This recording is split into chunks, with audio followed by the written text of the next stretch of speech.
Hello, and welcome to another episode of Untier Talk. If you're tuning in for the first time, this is where two people mumble into horrific microphones and pretend that they know anything about the PU tier, which isn't even real. Yeah, that's basically it, isn't it? Mm-hmm. Perfect analysis. I'm Mike Zard. I'm joined by Hajad, and the reason that people might be tuning in is because this is going to be our... we have other stuff to get to, too. It's been a very busy week. There's circuit tour finals where we're going to do some analysis on that, and there's the tier shifts, and those are pretty big. But we're going to start with power rankings because it's possible that people just following exhibition might tune in just for that and then drop out. So yeah, Smoke on Exhibition draft happened, and I will link the PU discussion thread in the description, which has all the teams and who's playing and the potential PUers. And we're just gonna do a little PU power rankings. Hajad, do you want to start us off with where do we go? Do we go from favorite to least favorite, like best to worst, or other way around? I think we should just probably start with the favorites and then go backwards, because we kind of have a bit of a discrepancy on the last two slots, so we can explain that towards the end. Okay. Sure. So why don't you start us off with our number one? This is not including our team. We're definitely going to be biased on that. Although on paper, I definitely think we're like top three at least. To be modest. Top one, but bias, yeah. But we're not including us. Aside from us, do you want to start us off with our favorite current lineup, which is not one that I expected during the draft? The Relic Castle Fossils. Yeah. Our number one was basically the Fossils, because I think it gets like the it has a very good balance. Here, let me turn you up a bit. All right. Yeah, that's better.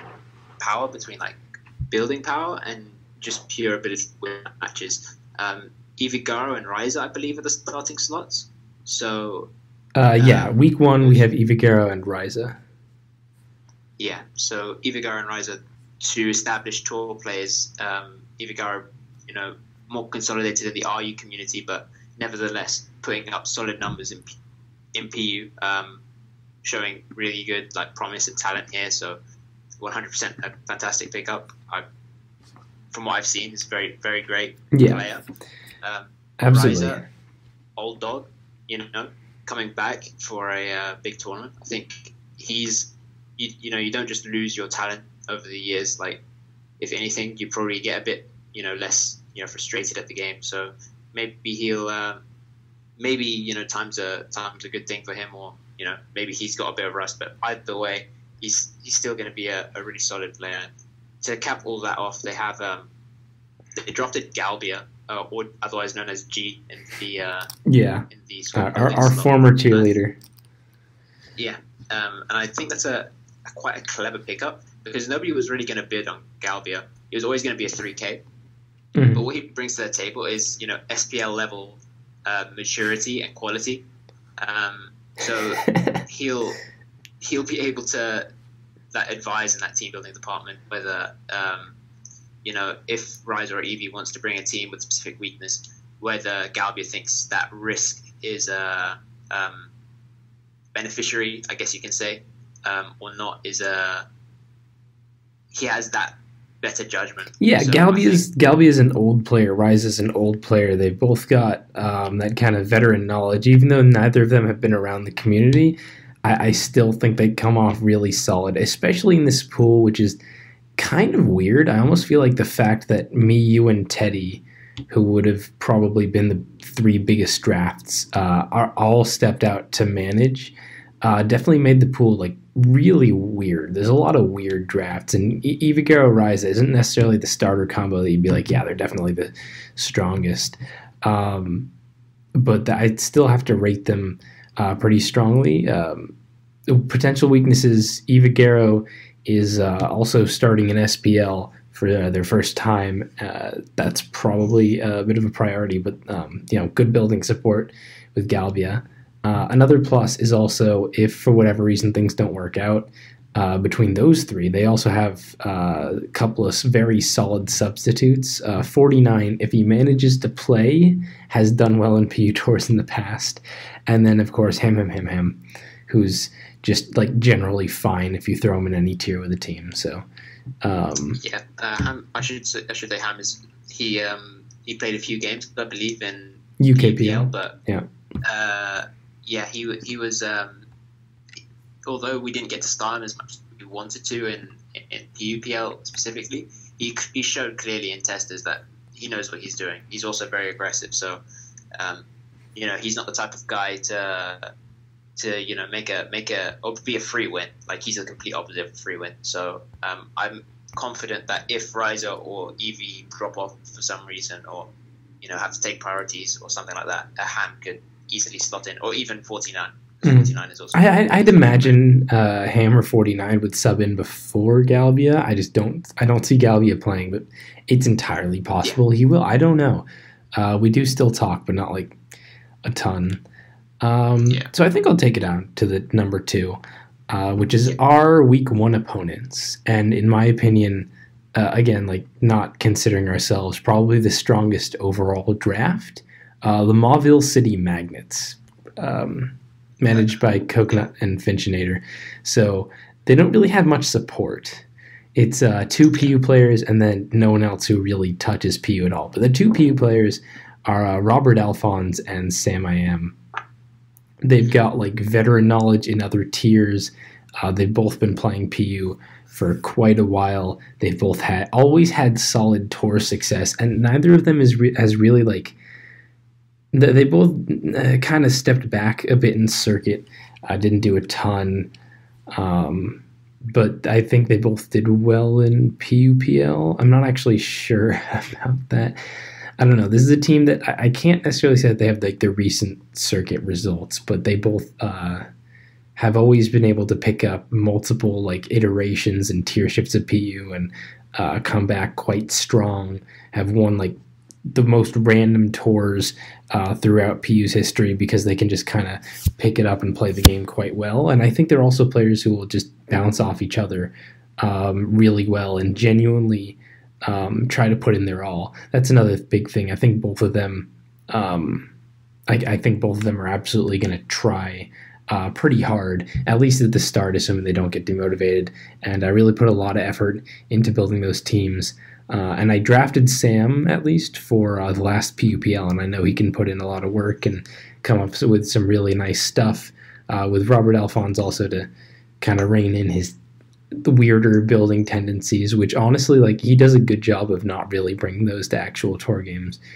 So even though there's not a ton of support there, and definitely if they have to sub, especially since like the best potential PU sub is starting another tier, so it'd probably have to be Zaya. Overall, I think there's just a really strong core. If you're going to get 2 people, throw them in PU and then just not worry about the tier, that's a pretty solid core to do that with. Yeah, I mean, just to throw my 2 cents in there, I think Robert Alphonse and Sam are probably some of the top players in this pool, like pure talent, pure skill-wise. Mm-hmm. I think they're up there in terms of not only like it's a mixture between how much you know the meta and how good you are as a tour player. Right. And I think the mixture for both of them is almost perfect. But the only issue is that with either of them, they're both kind of like, I don't know how to say it, bipolar type of players. So yeah. Like one day they'll be insane, they'll be untouchable. They're the best players, top 5 players easily within the meta on their day. But on their bad days, they are pretty bad, both of them. So it's going to be interesting to see the dynamic between both of them. I trust the fact that Sam and Robert, they sort of like complement each other's building styles quite well, because Robert tends to go for quite fatter styles of teams than Sam goes for the more offensive style. But they can both switch it up, so as they have shown in the past. So yeah, it's 100% like as you said, like put these 2 in P or just sort of forget about it. I don't think that's a struggle. It would be interesting to see if one of them, has a bad start, like a 0-3 start, 0-4 start. What might happen? The Magnets don't really have anyone to fall back on, and the biggest weakness here is if one of the players like starts off with a bad tilt and really just can't get out of it and keeps just kind of dropping it. I know how tough that can be from my PUPL experiences.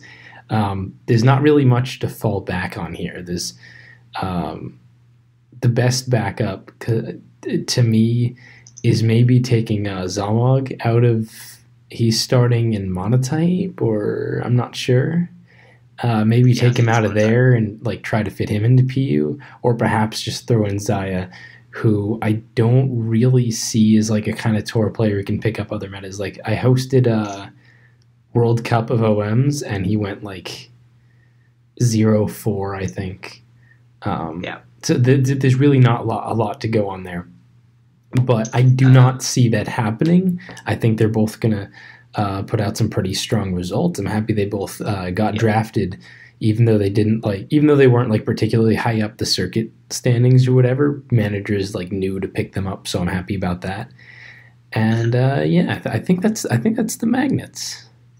Yeah, I think I just want to add one thing which I would want to touch on. It's that Finch is a manager, or as an ASMAN in this case, he tends to put a lot of faith in his players. So I think if a player like starts out 0-2 or 0-3, I very much so doubt that the alarm bells will start ringing.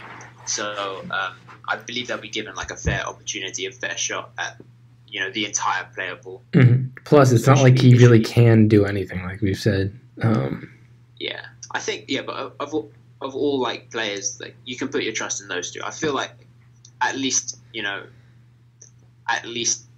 both of them would go positive. If not, one of them goes crazy and goes like 7-2 or whatever. How many games we have? It's 7 games, so like 6-1 or something. Something like that. Yeah, I think that's fair.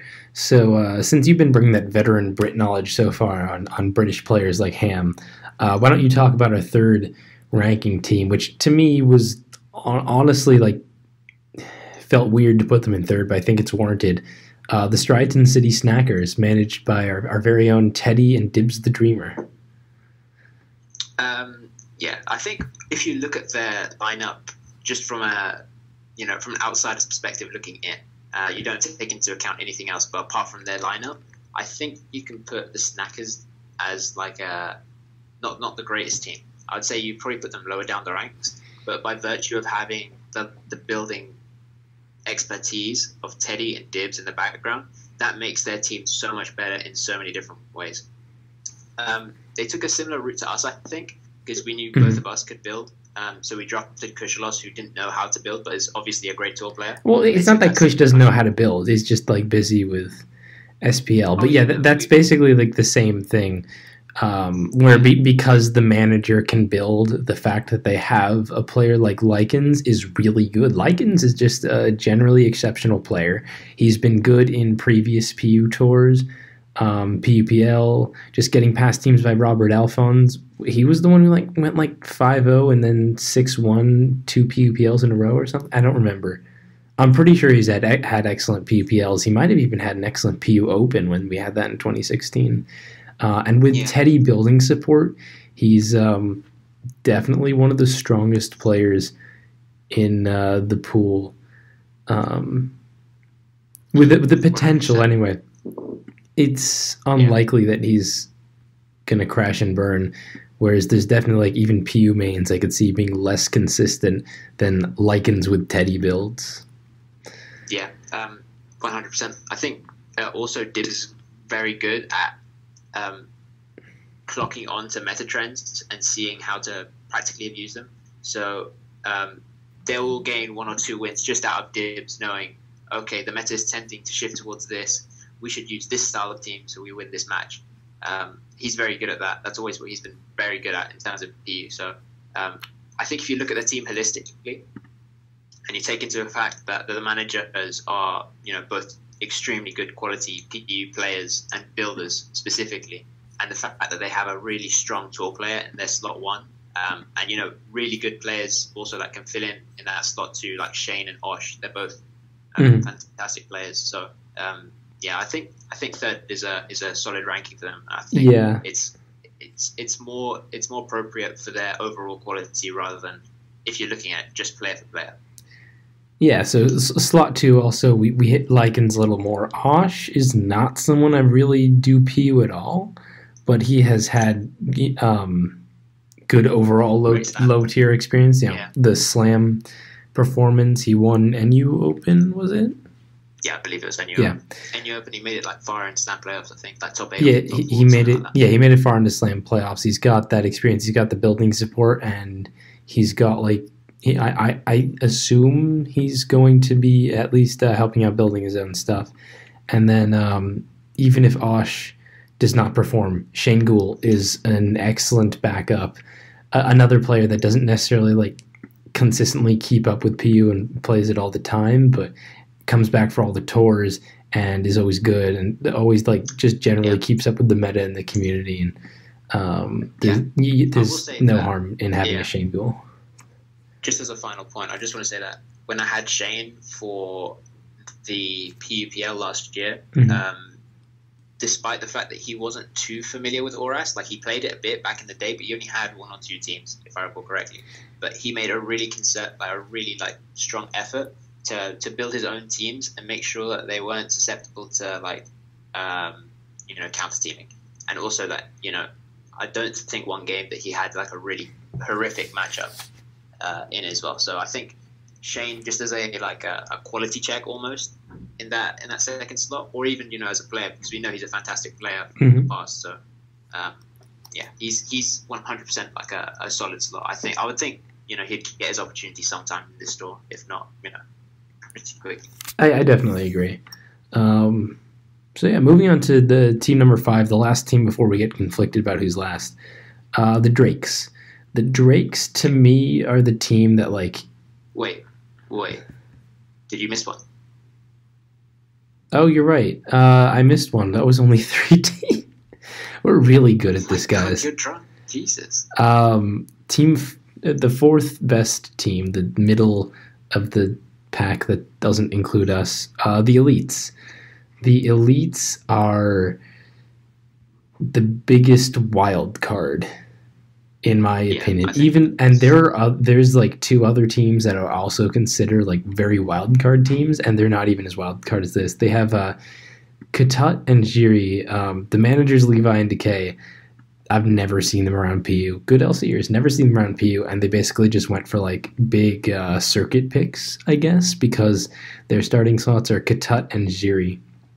Katut, obviously, our ribbon winner, and Ziri pulling top 4 in circuit.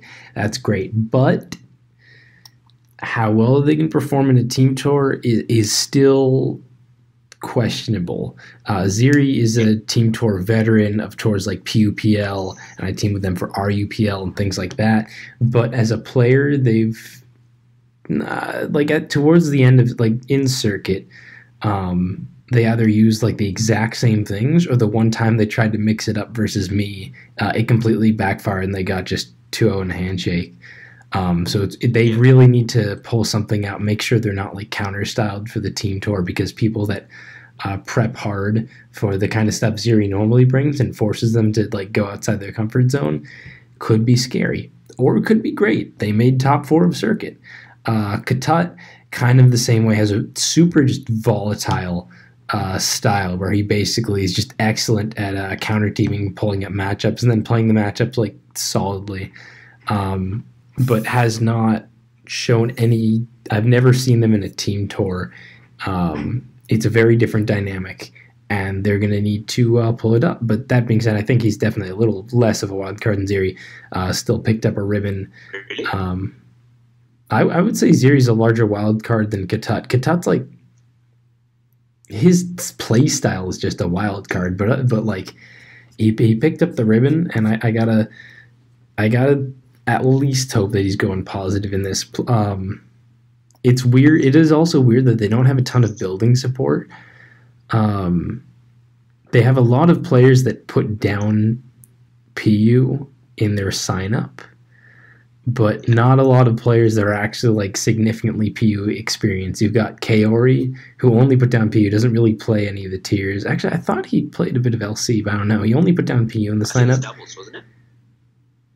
He is a I doubles. believe He it's is a doubles player. I think he's played some yeah. LC, but like point is he only put down PU in his sign up, but I've never seen him around PU, not even for PUPL or something. They've got Drud, who is always around, but more of like a DPP PU player. Gondra, again, never seen him around PU. TCR has been putting a lot of time into PU, but only like literally for the last 2 weeks.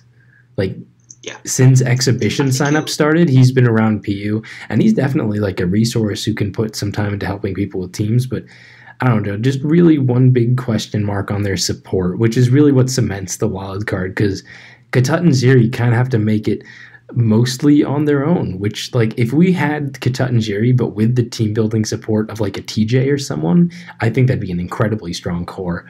But they're gonna have to get strong real fast. Yeah, the reason why I was thinking Kitsa is a larger wildcard selection than Ziri is that we don't really have too many team tour records of Keita. Whereas Ziri, he's played in PUPLs, he's played in team tours, and he's always gone, around that positive, if not higher than positive area. Ivigaro spoke highly of Ziri when she took him as manager for. Yeah, PUPL. he has more So team tour experience. It's just like the actual PU performance. So they both lack. I don't the know. team tour dynamic though is so much different compared to a solo tour, and I think that's going to be the make or break thing for Keita. If he can do really well in this team tour, I don't think there'll be any more doubts over his ability to counter team or ability to play even. If he puts up a solid show, there's going to be no doubts anymore. But team tours, they are that different dynamic, and it's best of one as well. So that's a different dynamic in itself. As we'll get into, I have some thoughts on his team selection, which may have benefited him. We'll get into that in finals. the. But we'll get to that. But yeah, I feel like he almost used. I think Keita might have gone to the most game threes out of any player. Did he not go to a game three? No, he went to a game 3 every single time. Although obviously that's only 3 sets. But I also believe that he won game 1 every single time. No, he didn't win game 1 versus me. Oh no, but I'm pretty sure. Okay, I'm pretty sure he did it versus me and Pepe though. Another thing to note is that round 1 they're facing the Snackers, which is like strong players with Teddy teams. That's not nothing to overcome like 4 wild cards. I wouldn't place the Snackers we didn't place the Snackers as our top team, but I also think that's a more intimidating matchup for these guys than our number 1 lineup of Ryza and Ivigaro. This is like if they pull out big wins versus Snackers, that'd be like, damn, okay, they're good. I think they're performing. And if they get smacked, I'd be worried about like especially confidence going to the next one would really raise confidence. So that's pretty big. But I already said who number 5 is, so I guess we can just go right to it. It's the Drakes. All I was going to say about them is I think they're really the team that is the least wild cardy of them all. I think the Drakes are going to be solid and go like that median positive, but not. I don't see any real potential for a huge breakout performance from the Drakes. Part of that is the lack of building support. You've got the 2 starters, and then like they don't really touch PU at all. I mean, I guess Serene Grace signed up for PU and said he wouldn't play LC, and I guess Plaz could try to step in, but he's kind of got to play LC. I don't know. Their starters are TJ and Tony Flygon. TJ probably going to do solid, but I don't think he's going to go ham. Then again, the one game that we've had so far, he got a solid win versus Tasker, so who knows? And then Tony Flygon has played DPP PU and ORAS PU in past PUPLs, but never touched current gen. He's a solid player, but doesn't have a ton of building support. It's really, really hard to know. Like, I am excited for Tony. I like Tony. I bought him for PUPL. He's a cool dude, but it's like impossible to know, and I just don't see him making like a huge breakout. 6-1 or 5-2 or anything. I really think he's going to go like 4-3 or 3-4. Yeah, I'd agree with that analysis. I think TJ potentially he has that in his locker to play and get like a 6-1 record or a 5-2, something big. I think he has that because he plays so much and he puts so much time in. I can 100% appreciate that. So there is that potential in that team, but I think out of all teams that might just crash and burn, this team might be one of the most likely. Just because, you have PU main with not much tour experience and tour main with not that much PU experience. Potentially it could go it could mesh perfectly and they get a decent record together. But there's also that potential where, you don't really have anything to fall back on. You don't have talent to fall back on. Just as much as you might not have, the appropriate teams to fall back on as well. Yeah. So it might end up going badly, but it could also end up going, it might mesh well. So we'll see what happens. But yeah, it's for sure. It's gonna be an interesting one for sure. For sure. I think honestly most of the teams are fairly close in PU experience, and I think any team has the potential to pull out on top. But to me, I do think there's a notable difference between the top 4 teams of our team and the Fossils and the Snackers and the Magnets, and then there's kind of the separation, then much more questionable, really hard to see. They might do amazing, but it's really, hard to know if they might fall off with the Elites, the Drakes, and then our last 2 teams, which are the Fire Dogs and the Guardians. And the big thing is we could not actually decide which one we wanted to place last between the Fire Dogs and the Guardians. I don't think either one of these teams is, I think they're both very close. I don't think either one is that terrible. It's just, someone has to be last. I don't even think either one of those the teams are that far away from the Drakes. Yeah, the fact that we can't agree should tell you that they're still pretty close. But yeah, very weird slots. So which one would you like to talk about? You think that the which one did you think was better? I forgot which. I thought the Guardians were better overall. Right, you thought the Guardians were better. I thought the Fire Dogs were better. So why don't you go into the Guardians?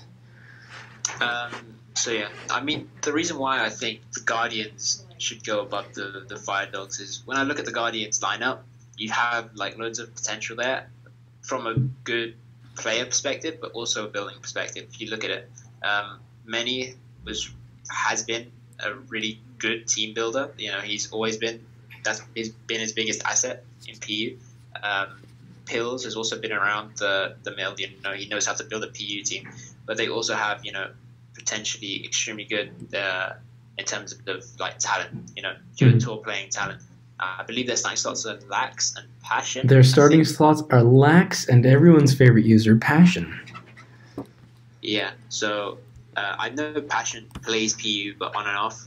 Lax has obviously played in the last PUPL, if I recall correctly. Mm-hmm. So both, solid tour players. They both fundamentally understand the game really well, and if they get past the correct teams, are scary, to say the least. Whereas when I look at the Fire Dogs, I see Tasker and then nothing else. I don't see anything.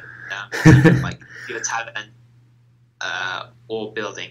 They had J-Mash, who I believe is starting week 1 as well. Nope, J-Mash is not starting. It's Rexus.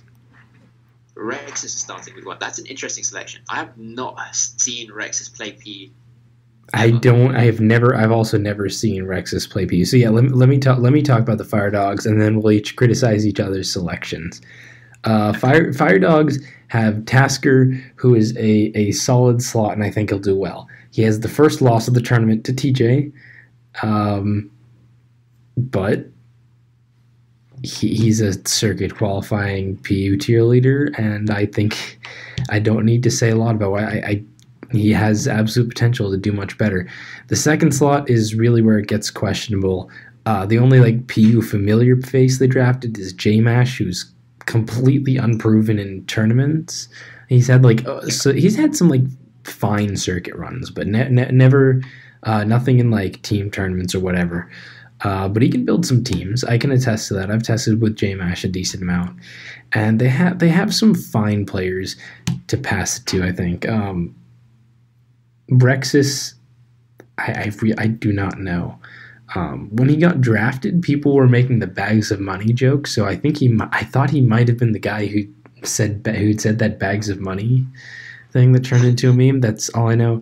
Apparently, he plays towards. I really have no idea, but I think as long as Mysterious M and Tricking drafted someone decently competent, and they get past JMash builds approved by Tasker, I think they'll at least have the teams to perform, and they have not a ton in terms of backup, but Luthier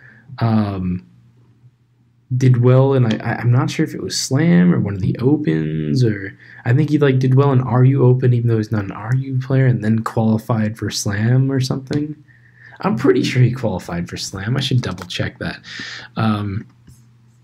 Point is, they have at least one other person to fall back on, and I just think that they have more solid building support for their completely questionable second slot compared to the Guardians, which has questionable building support for maybe a more tour-proven second slot, if that makes sense. But obviously, this is a place where we kind of disagree. Luthier, yeah, he qualified for Slam as the 10th seed. And then round 1, how'd he do? Round 1, he lost aim. That's right. Okay, but yeah, he qualified for Slam, doing extremely well in the RU Open. That was it. So yeah, I just think the ability to pass teams looked over by Tasker and JMash to a maybe more questionable player kind of outweighs the fact that Passion and Lax, and then maybe Pills also picking up over Passion possibly, don't necessarily have the same building support. And it is hard because PU is a tier where we're not really sure how much we value being a tour player over building support. But look at this, the best teams here have both have the mix of tour player and building support. You've got Robert and Sam hitting that intersection. You've got Teddy and Dibs making teams for Lycans. You've got me and you making teams for Kushalos. That's where you get really strong. You got Evagero and Ryza with Galbia back up. And neither of these teams hit that intersection, and that's why they're just kind of this low, questionable, unknown slot. Yeah, I mean that's the reason why they're 6th and 7th as opposed to 1st and 2nd. So 100%. But the reason why, again, I think this is how you're valuing it versus how I'm valuing it. I'm thinking along the lines of, okay, when all the cards are down, that team on the Guardians will have, will struggle less. They'll make the games closer than, let's say JMash goes off the ball, builds a couple bad teams, Tasker doesn't check them out quite as well as he normally would, and then that second slot will just crumble really easily. Well, I don't know if we can assume that they're just going to completely drop the ball. Yeah, no, you can't assume it. But yeah, they could very well end up, with a decent record between them. But that's the problem: is that how likely is it that they're going to be able for a 6 week season? 7 weeks. It's you don't have even week. You don't have even week seasons because Jad. No, 6 weeks. To be fair though, group stages. To be fair, I do think the Guardians has a better chance to do a surprise extremely well in PU. I really don't see the Fire Dogs super pulling ahead, being yeah, we totally nailed this slot. Whereas Guardians, if Passion and Lax and Pills and Manny really put in that work, they got good players and they have the potential to get out some good builds. It's just not anywhere near guaranteed. Pills doing well in several PU tours and almost qualifying for circuit, but some questionable quality around. Passion builds are hilarious, but sometimes awful. A lot of the times, genuinely cool new things that Passion just thinks up and it's yeah, they end up, but not what I would call consistent. Lax also might not care enough about this tournament, ? I don't know.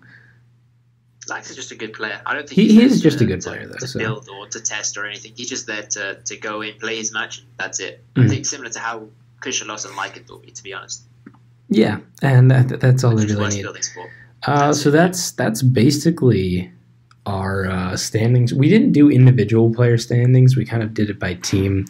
Individual, I think, is I just generally don't like them in team tours. I think maybe it works better in SPL where you have more established like personalities and whatever. But for this tour, I think a lot of our rankings is predicated on like the building support from people who aren't starting and from building support from managers and how well the two players are going to interact with each other, which makes it really hard to do an individual player PR. Plus, if you want that, just wait because seeded tour is going to be coming eventually in like a month or so. So yeah, I also don't like the whole individualized thing because it's not an individual tour. No, it's not. When you have people like Kushalos getting built for, that's a much scarier prospect to Kushalos playing on his own. I mean, if Kushalos was playing on his own, he wouldn't be playing. So yeah, if Kushalos was on like what team has the least building support? I don't know. Maybe like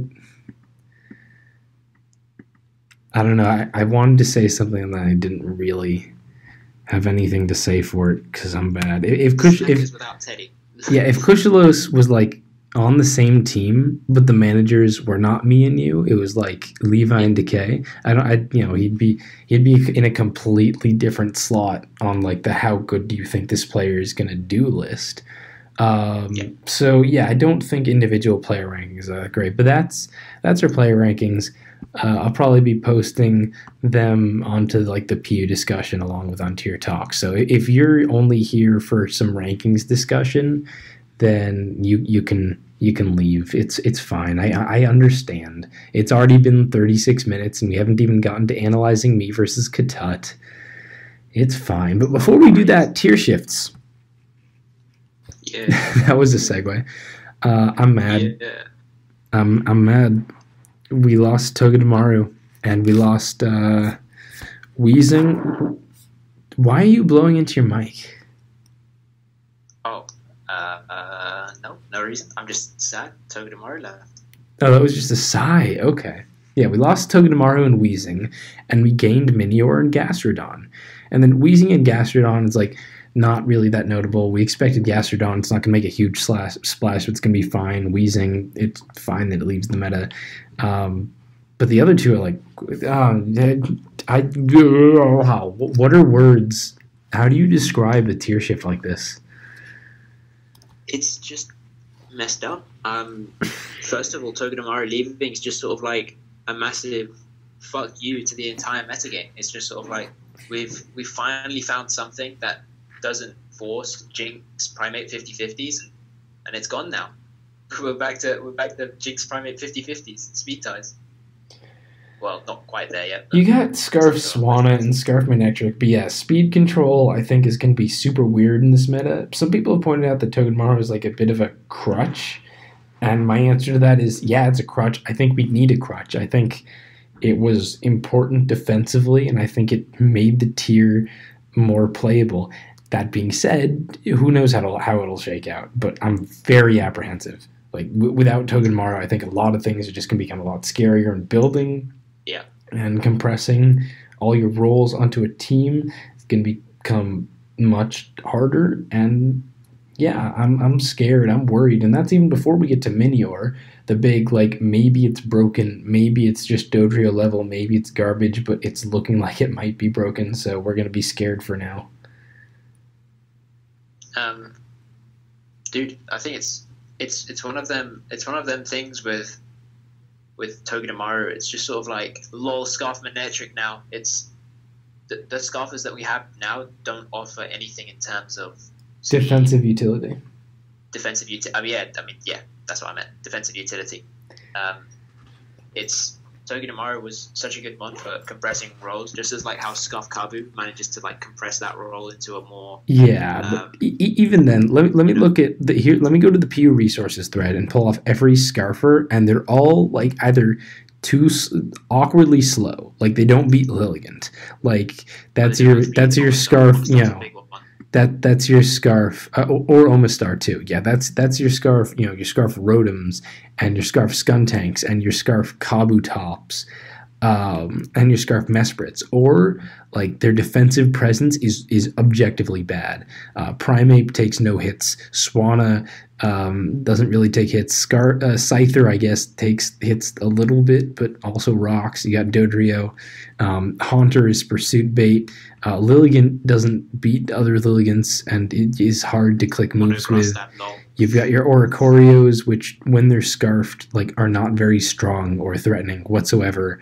Defensively as well. They don't have Jinx with the whole pursuit and not being able to switch into anything. Although it does stop Jellicent from spamming Water Spout, so that's something. Manectric takes 0 hits. Like, what else you got? Like, Alolan Raichu? That seems worse than Manectric. Scarf Shifter is, like, rarely a thing. Like, this just... I don't know what speed control. Speed control seems really stupid, and at a time when we've got Minior and Omastar and Lilligant and Dodrio and Pokemon like that, I don't know. I'm scared. Like I said, still haven't played, so this is really like...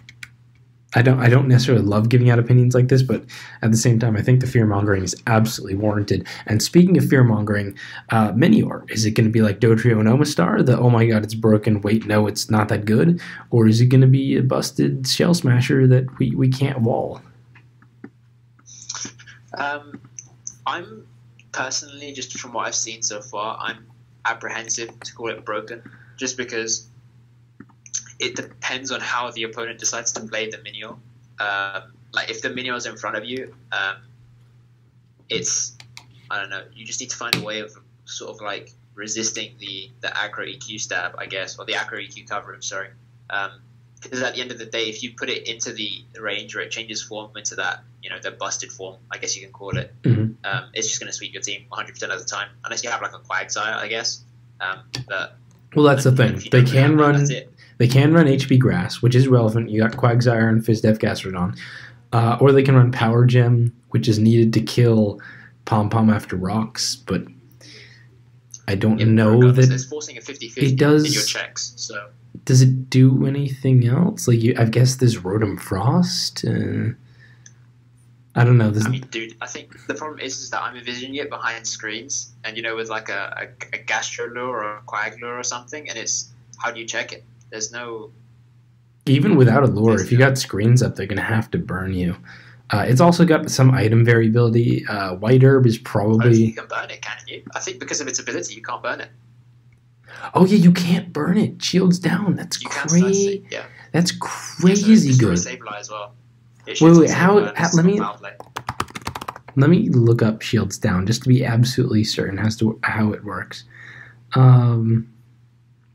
While in meteor form, which is when it's above half, it cannot be afflicted by status conditions, which is good because it only switches forms at the end of the turn. So, like, if you scald it and it goes below 50, it won't burn, and then they'll do the move, and then at the end of the turn, it'll change forms. So that's actually, like, super good for it. I didn't even realize, like, you don't have to be afraid of toxic or random yawns or fucking anything. I didn't even think of that. That's crazy. Yeah, I think Screens Minior definitely looks terrifying. You've still got, like, Bronzor, Fizdef Type Null. Does it get Roar? I don't know. You got the potential for, like, helmets and priority. Personally, I think White Herb is probably going to be the big thing, just because you want that powered up acrobatics. I don't know if there's anything else really worth running. Oh yeah, in the last slot we said HP Gas and Power Gem. There's also just Substitute. Like, it's genuinely a bit of a fat mon with the so I guess you can avoid Sucker Punches and stuff. Meteor form. Plus you got Sucker Punches, and they're also like there's a few Pokemon that really can't touch Minior. So yeah, more than enough. Like, more than enough for it to function, at least, like, on its own, without any support. Yeah, I'm pretty scared. That's why I've been pushing us to, like, consider it strongly and vote. Some people have been like, nah, it's not that good already. Maybe that's true, but it looks dumb enough on paper. That was before the status thing, that we're definitely going to try to use it and vote in the next couple of days. I still haven't. I've just been busy with, you know, losing circuit and all that. Excuse me. All right, you want to just run on the circuit, or is there anything else on Minior? We're on to what, sorry? Go on to circuit. Yeah, let's go. Because it's already been 45 minutes. So yeah, circuit finals. This was me versus Katut. Frankly, I don't think it was the most amazing set it could have been, which is what I said. Like, I don't care who wins as long as the set's good. Stop blowing into your mic. It doesn't sound like a sigh. It just sounds like a really bad blowing. I swear it's more size. But it does just sound like you blowing into your mic. Okay. So here's the thing about my series versus Katut. All three games were like super matchup based, and in a really annoying way, were like the two games that Katut won game 1 and game 3. I won game 2. If my game 2 or 3 team matched up with his game 1 team, easy win for me. And if my game 1 or 2 team matched up with his game 3 team, easy win for me. But because he got those like specific team matchups, I feel like that's really what happened to carry it, which is my biggest letdown with the set. I'm not super upset on it. I'm not like I have some opinions. As like, I was it's saying just before, I have some opinions on that game 3 team. I think he might have had more than one game 3 team. But let's talk about game 1. I believe he said he did in his win. I believe he said he did in his win post.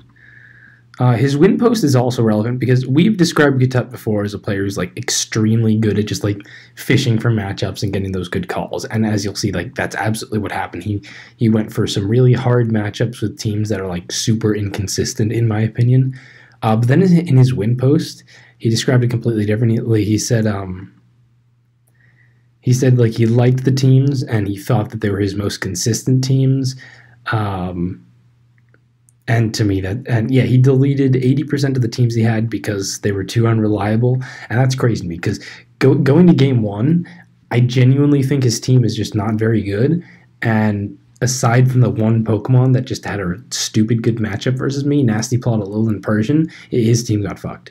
Yeah. And I'm not apologetic about saying it. He absolutely had the Persian. Like, literally, what happened in team building phase was I had a Scarfaroris, and for whatever reason, I thought that was faster than Persian.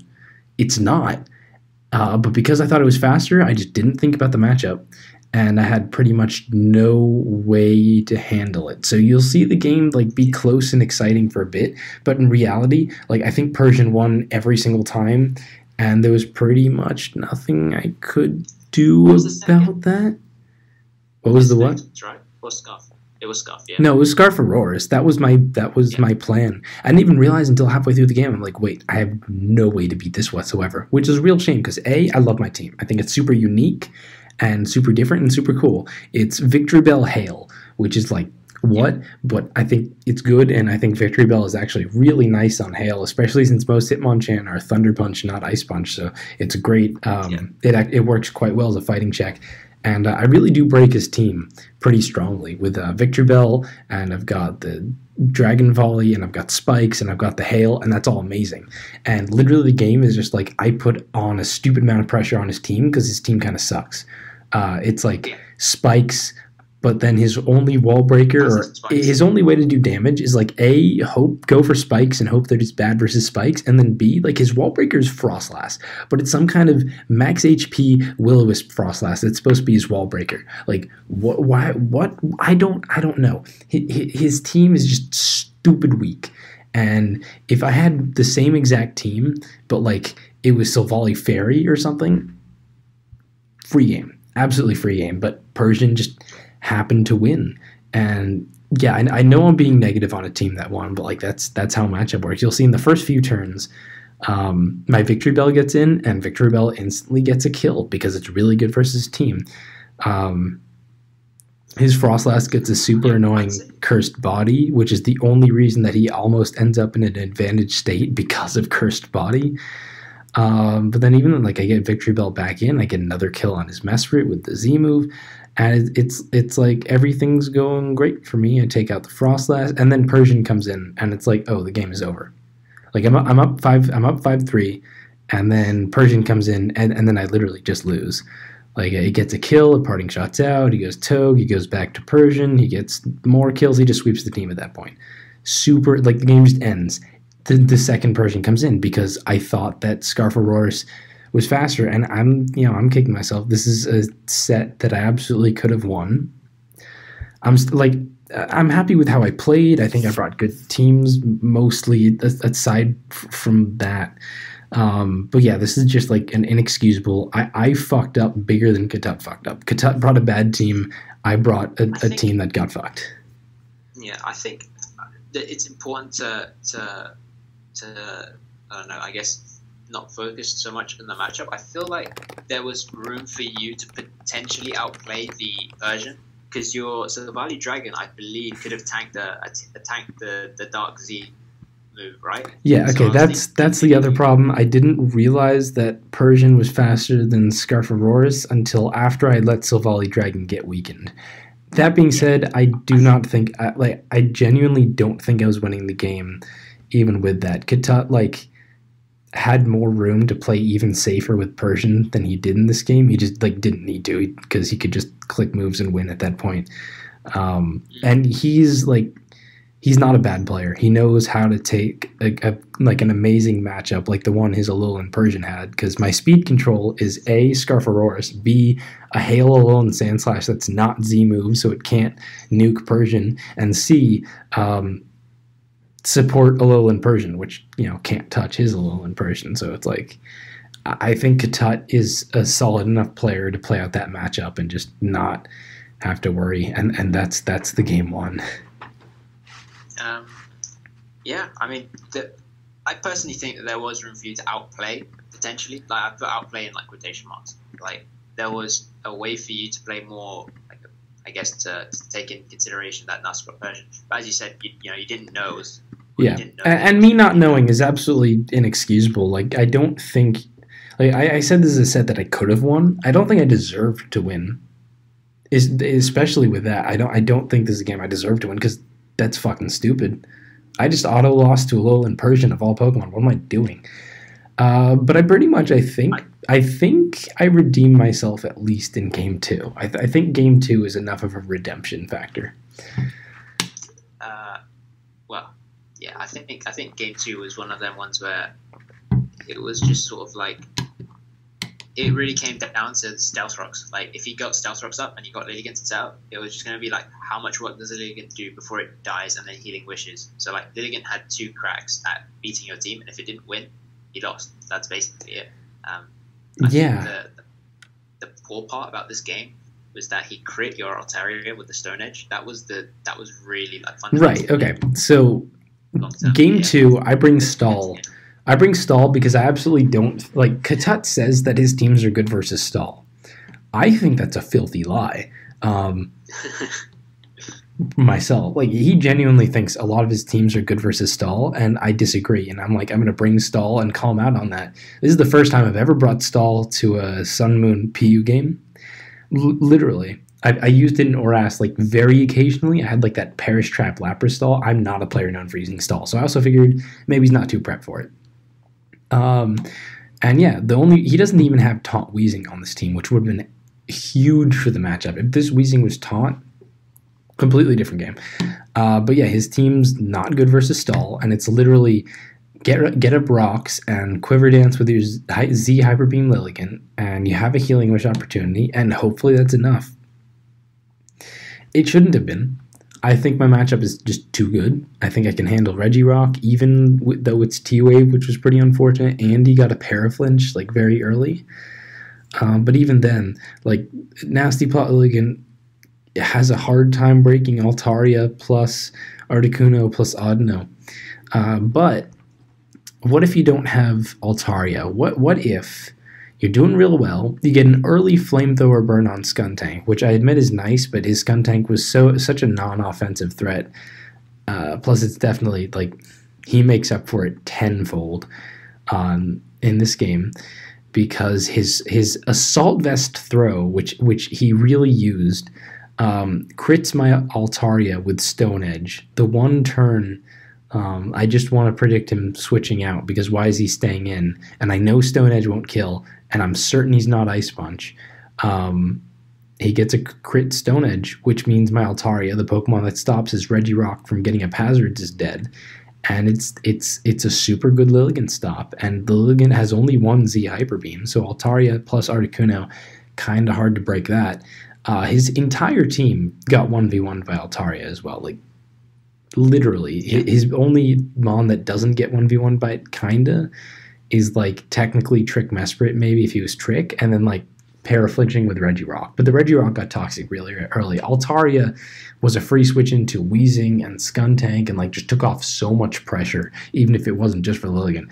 And that crit was crazy. Yep.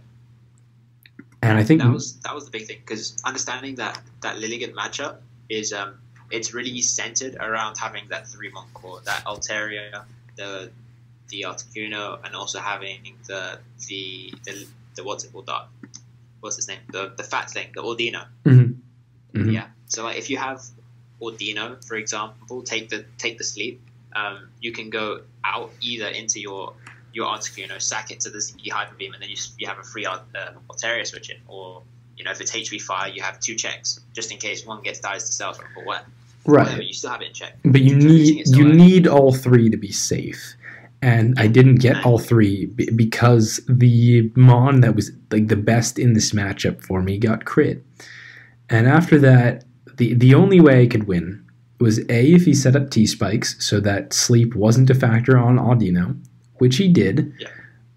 Yeah. And B, if I played out of my mind, which I can't, like, I'm generally a humble person, but I don't think that's unfair to say that I feel like I just played this pretty well. There's one point going back in this that I think I would have made a different play.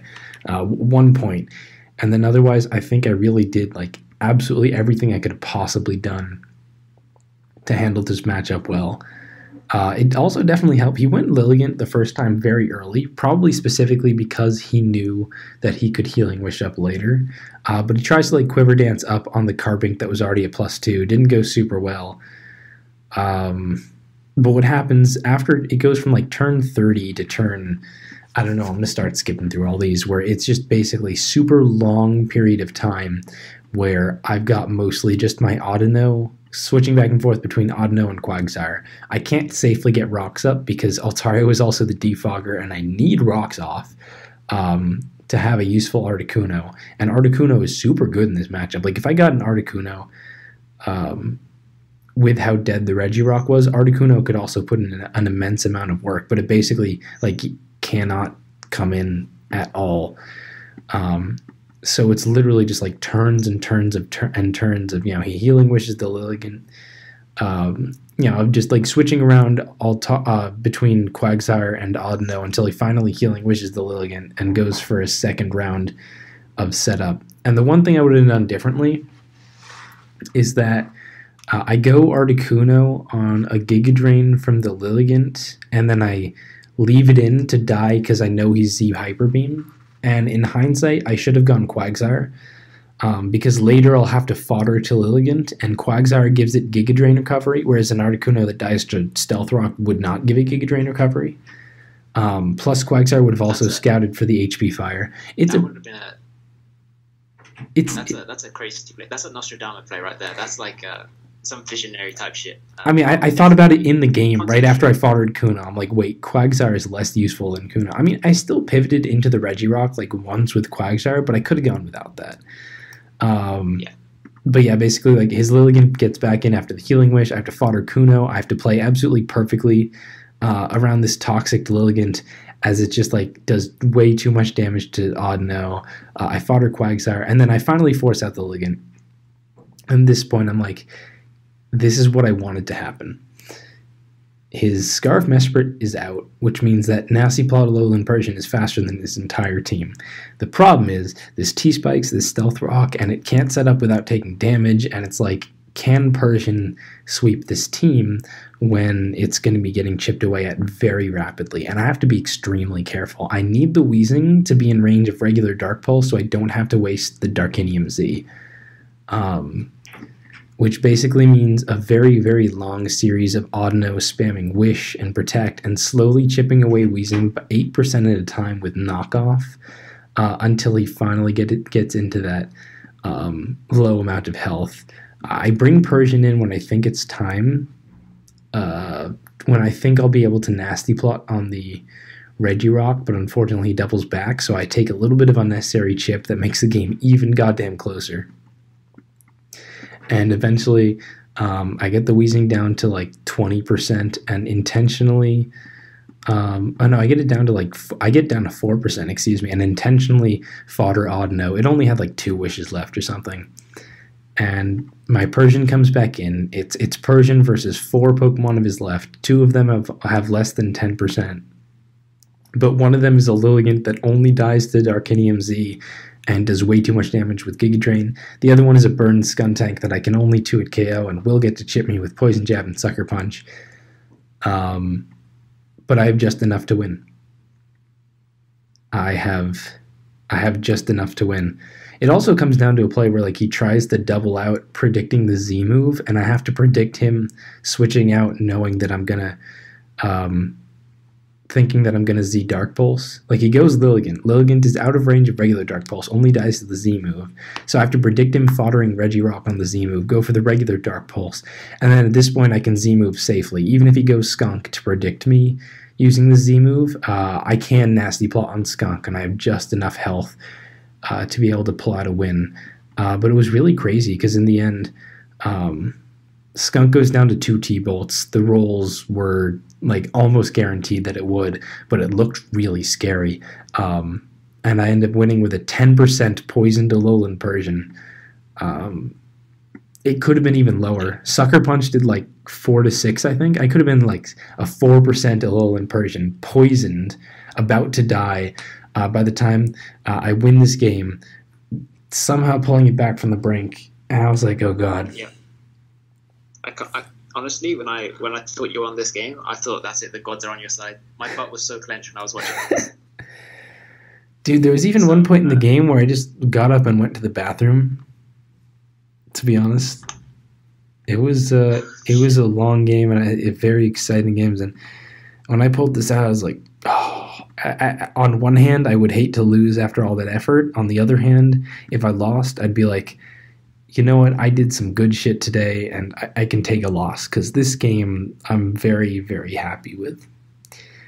Mm-hmm. Which is sure good because I lose game 3 and Katut wins the series, and it's like he brought Katut's son, which is really interesting because Katut's son gets completely bodied at matchup by the other 2 teams I brought. I brought Hail, which is an easy win versus this, and I brought Stall, which I think is an easy win. I'm not like 100% sure. Spec Simisear might be scary, but the fact that the Victory Bell was not Sludge Bomb, I don't think, definitely means that like it's so much less scary because Altaria walls it. So I want to assume like I could at least play pretty well versus Stall, but unfortunately the team I brought was not prepped for Sun. I did not think he would bring Sun. And in hindsight, obviously, I'm like, damn, I wish I brought this team game 1 because this was an easy win game 1. My Z Rain Dance Swan, I just absolutely bodied what he brought. And I wish I brought my game 1 team game 3, Hail versus Sun, and I'd be sitting with a ribbon, but I don't. And so there's really not... Yeah, you can... I've been talking way too much. Go ahead. I'm going to put my tinfoil hat on for a bit, and I'm going to speculate that Katut maybe had multiple teams prepped for this game 3, potentially, or maybe he just had this prepped and it was further like engraved in his head that this was what he's going to bring in game 3 after he saw your first 2 teams. Because what do you think of when you think of like teams that are good versus Sun? You think of Hail, you think of Storm, and you may think of Kanker Spikes, but that's more. Priority heavy teams is in that's particular. That's like your general type of matchup, so it doesn't really count, I guess. So I think what he saw is that, okay, Megazord just brought Hail game 1 and Stall game 2. There is no way in hell that he's going to double down on Hail or game 1 or Stall. Okay, he's not going to do that. So I'm going to bring Sun because that's the one team that he hasn't brought. Which is why when I was talking about him going back in the draft, best of 1 might play a factor in how he plays in exhibition potentially, because he can't afford to make that claim essentially. Like if you brought this game 1 team versus his game 1 team, like there's way more ways for him to lose in a game 1 scenario, I think. But this was interesting. I feel that maybe he had multiple teams that he would have liked to bring potentially, or he had like he wasn't quite sure. But then after he saw the game 1 and game 2 teams, that he was like consolidated. Yeah, I'm so gonna bring this team game 3. I can elaborate on that. Just reading his win post. What he said, Team 3 could hut Sun. Yeah, I didn't create Sun. Actually, first of all, he said that like I said, I basically deleted 80% of my teams I had otherwise. I couldn't help but bring unreliable stuff and deleted everything that would be too standard. To me, that reads like he did have multiple teams that he was prepared to use, whereas I literally had 3 because I was just confident in my counter picks. And, like I said, if I switched around the matchups, I got it right. So I do think he had multiple teams. The other thing is he thinks his son beats Hail and Rain Dance teams. He says in the win, Simisear handles Hail teams. And to an extent, Simisear is absolutely threatening to Hail. On the other hand, none of his team can switch into Scarf Auroras, and my Hail happened to have Silvally Dragon, which is like a pretty solid check to the Simisear, plus the Quillfish, plus the Persian.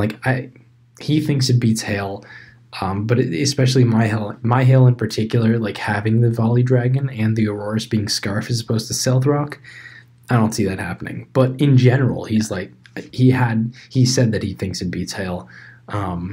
So that is definitely I'd like to disagree with that, but he can say that. He can say that if he wants, but. That's not a big point. Point is, I don't. He may have definitely thought that like he could beat Hail and Stall with this team, and certainly this is weird because I didn't even think it was like I thought it was a bad matchup going into it, but possibly playable, and then it wasn't until the point that he revealed the very specific tech, which I do think is good. I just didn't know about it, of growth plus strength sap Victory Bell on Sun. That was the point that it's like, okay, he won, because I was feeling pretty good. Early on, he gets like a super impactful Leaf Storm dodge. Really sucks because it forces me to take an explosion with Lurantis and fodder it. Whereas Spadef Lurantis would have been quite nice because it can take a hit from Victory Bell if I remove rocks. And obviously anything that can take a hit from Victory Bell, very useful. This was full Spadef Lurantis, but I have to just let it die to explosion, whatever. He brings in Simisear, and then Simisear dies really early, and I'm like, great. My fire resist was Swanna, he doesn't have Simisear, that's really good. He brings in Victory Bell, I get to Stone Edge it with Primeape, and it's at like 40%, it's at 45% after the Stone Edge and Life Orb. Great, Victory Bell is too weakened, now it's in range of Skuntank Sucker Punch. Leafeon's not too big of a threat because Colbur Mesprit can take a hit, and Alolan Sandslash is obviously probably going to check it unless it's like Natural Gift or something. And I know I happen to like be certain it's Z move, so I think I'm pretty good. But then it happened to be Strength Sap Victory Bell, and it's like, yeah, that just wins.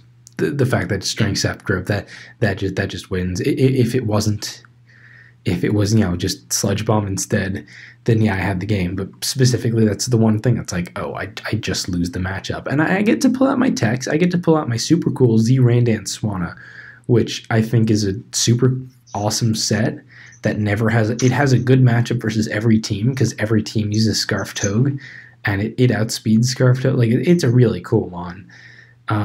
Shame Scarf Toad goes because it makes the tech a little less relevant, but even so, like, really cool mon. In theory, could be very good versus Sun, but unfortunately, you got Prankster Volbeat stuff, and it's like, no. All he has to do is use Prankster Volbeat to get up Sun, and there's absolutely nothing I can do to win here. Yeah, I mean, at the point where he sets up Sun, I thought potentially what your play could have been to do is just Hurricane it rather than bank on it not having Uncle, for example. Hurricane doesn't do anything. I'm gonna kill him. He's gonna get up Sun, and it just does not do anything. It's possible if he dodges, that's even better for him because then he's free to just like T-Wave and ensure Sun is up. If it hits, it's possible. It's possible that I roll just low enough to not kill, but even then, like, it doesn't help because he can encore me into Hurricane, and that way I'm not going to be able to set up Rain.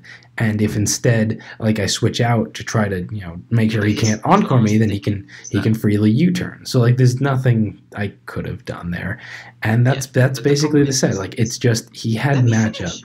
Dude, hello. That's it. I was done. Okay. Now, I was gonna say that potentially, because you're at +1 with Swanna, you have a high speed tip. So if that victory bell turns out to be a modest victory bell, and you do land the 2 Hurricanes, you win the match. No, I believe I calc this. Hang on. Swanna.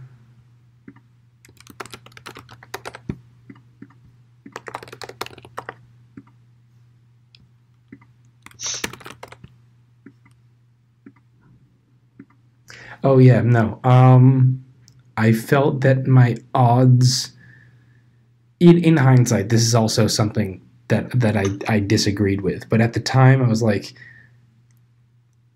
I didn't feel like the odds of hitting 2 Hurricanes in the sun was what I should try. And I had a plan that could have maybe like somehow made sure rain stayed up. This was a stupid plan. It quite obviously didn't work. Because I forgot he could just encore the very next turn and then U-turn. It was stupid. And going for 2 Hurricanes in Sun was the play.